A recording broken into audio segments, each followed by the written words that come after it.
Underground base? So the volcano and secret island weren't available, huh?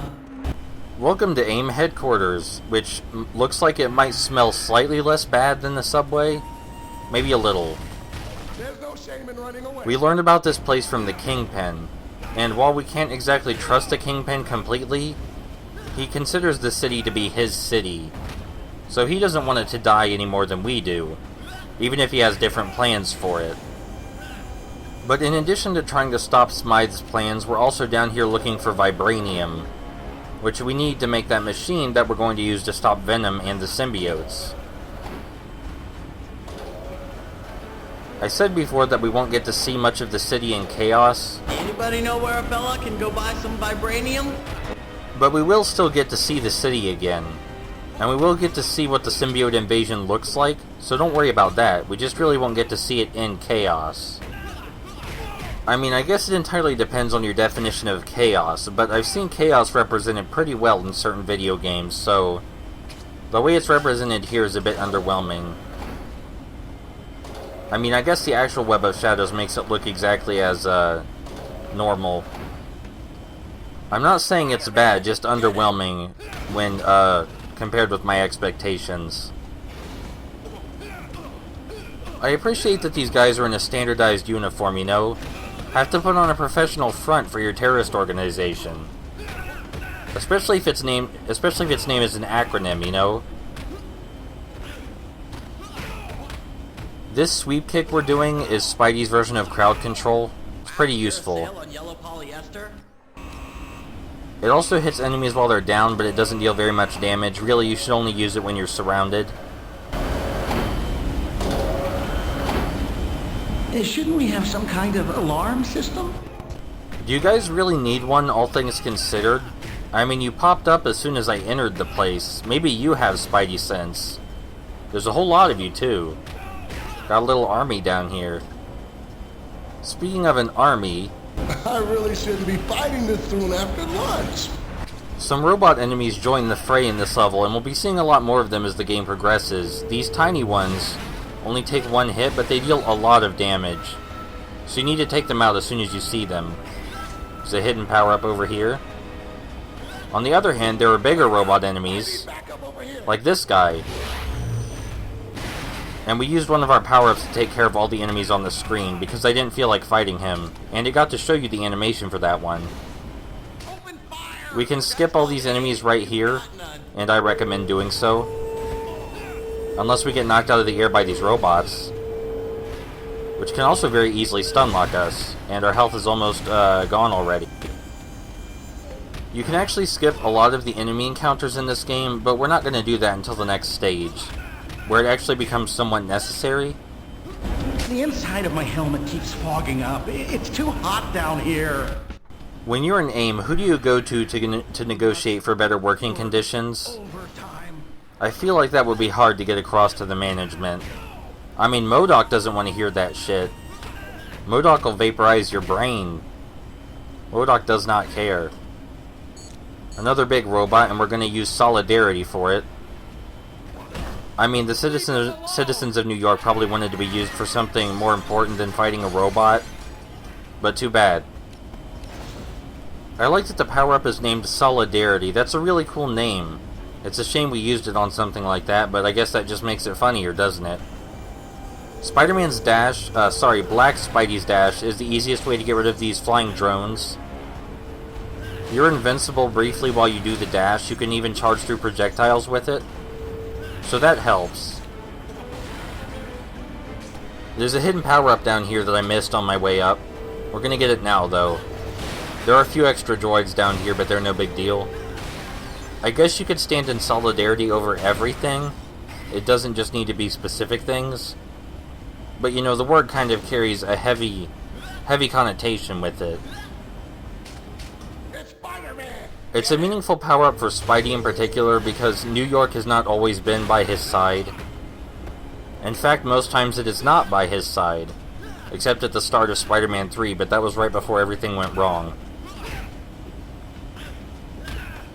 There was also that time where everyone on a train saw his real identity and agreed not to tell anybody, which wouldn't actually happen, but whatever. You know, whatever. There's no no shame in running away. So, Kingpin said Smythe wanted revenge on us, but I think he also said he wanted revenge on Jameson. And we haven't seen Jameson this whole game. So we could assume he's safe, or maybe Smythe already kidnapped him, or killed him. One of those two. But judging from the lighthearted tone of the game, probably not kill. I don't think anybody actually dies in this game. Yeah, I don't think so. These pits lead to death. Down there is death, so don't go down there. There's nothing down there but death.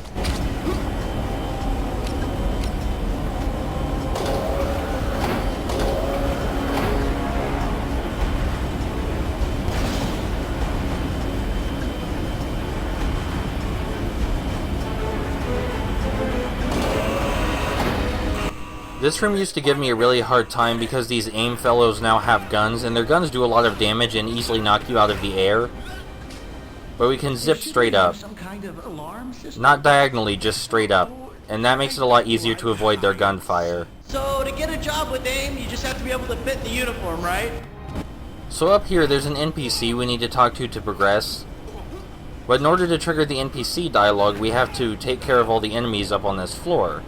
Not the enemies on the lower floors, though. The unfortunate thing is that you might have noticed I knocked down a couple of enemies that were on this floor. And that means that even if we kill the 2 remaining enemies up here, we won't be able to trigger the NPC dialogue. I'm letting you know about this ahead of time, so you're not as confused as me when I try to trigger it and nothing happens. So yeah, we do have to go back down and get rid of those guys we knocked down there. I'm not sure which are the guys that were already down there and which were knocked down there. So let's just hit them all, you know? After I get done trying to trigger this guy's dialogue that won't trigger. That's a lot of enemies down here. And many of them have guns. That's okay, we can handle this. Thank you for all being patient, and one of them vanished, just out of existence. I said earlier that my favorite conversations take place with normal henchmen, not the big bad guys, and this is a good example of that. This guy doesn't want anything to do with AIM. He has his own dreams and his own goals in life. And we can choose to be a total dick about it and beat him up, or we can just let him go. Also, it's a really good excuse to make lots of flower puns. A whole lot. And they're all pretty good, too. I'm not sure who wrote this game or which people wrote this game, but they did a decent job capturing the Spider-Man feel. It is a bit more lighthearted than a lot of other Spider-Man games and media, but that's okay. One of the discussions later is actually pretty heavy, and I really appreciate the way they handle it. It's pretty smart. Makes you think about some stuff. Which you might not expect coming into this game, and it's not like life-changing, but it's still something.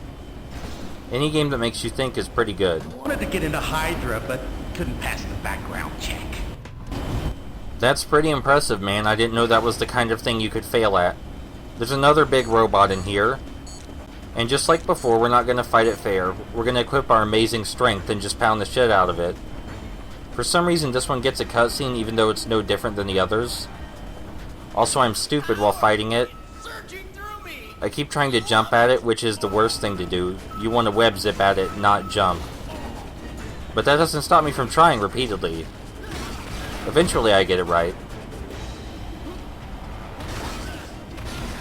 All things considered, these robots are pretty easy to fight when you get up close. It's getting up close that's the issue.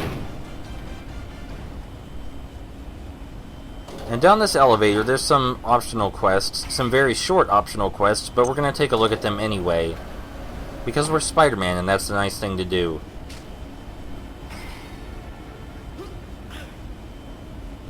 You know, "You're Spider-Man, please don't hit me" is probably a good way to start a conversation.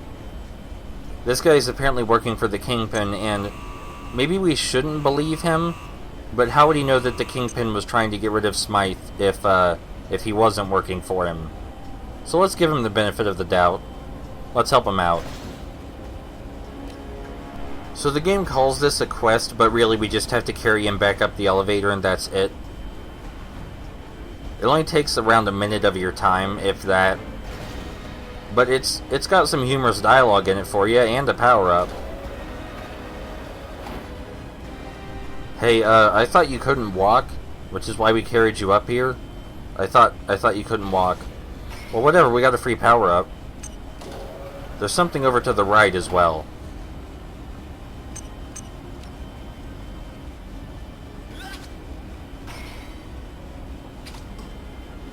Okay, this is an incredible coincidence. Did these two just stand here and discuss what they were going to tell Spider-Man? Why are they on opposite sides of the hallway when they could have just teamed up? It would be a lot more believable if they both said together, hey, we twisted our ankles playing squash, why don't you carry us up the elevator, than if they did it separately.